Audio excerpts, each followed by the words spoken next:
নমস্কার। আজ আমরা এসে গেছি কিছু স্পয়লার দিতে। কি ভাবছেন কি স্পয়লার?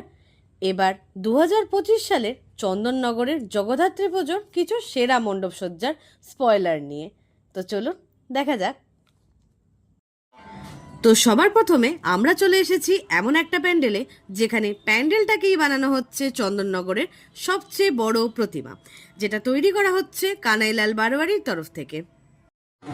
এরপর আমরা এসে গেছি নতুন পাড়া বারোয়ারিতে, যেখানে এবছরের থিম হলো মনের মানুষ। হ্যাঁ, আপনি ঠিকই ভেবেছেন, লালন ফকিরের মনের মানুষ। এ প্যান্ডেল সজ্জায় আপনারা দেখতে পেয়ে যাবেন লালন ফকিরের কিছু গান এবং তার জীবনী। আমরা নারী, আমরাও পারি, ঠিক এই সামাজিক বার্তাটাই জনসমক্ষে তুলে ধরতে চেয়েছে গোদলপাড়া মনসাতলা বারবাড়ি নিজেদের প্যান্ডেল সজ্জার মাধ্যমে।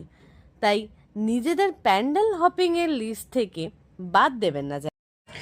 খুব বড় নয়, একটা ছোট প্যান্ডেল, কিন্তু জগদ্ধাত্রী পুজোর এই মণ্ডপে তেলিঘাট নিয়ে এসেছেন পুরীর রথযাত্রা, এবং তার সাথে এসেছেন স্বয়ং জগন্নাথ প্রভু, বলরাম এবং শ্রী সুভদ্রা। পরবর্তীতে আপনাদের জানাবো একটা ইতিহাসের কথা, ডাকের সাজ।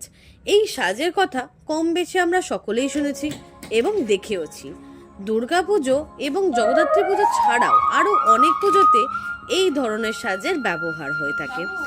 যে গ্রামের হাত ধরে এই সাজের আবির্ভাব, সেই গ্রামের উল্লেখ রেখে হাটখোলা মনসাতলা বারোয়ারি এই মণ্ডপ সজ্জা। বনকাপাসী গ্রাম। এবার আমরা এসেছি হেলাপুকুরধার। এই বারোয়ারি বিখ্যাত মায়ের সোনার সাজের জন্য, আর এবারে এখানকার নতুন আকর্ষণ মায়ের হীরের সাজ। গাঢ় নীল রঙের শাড়ি, তার উপর হীরের সাজ, যেন মনে হয় মা নিজে এসে বসেছেন।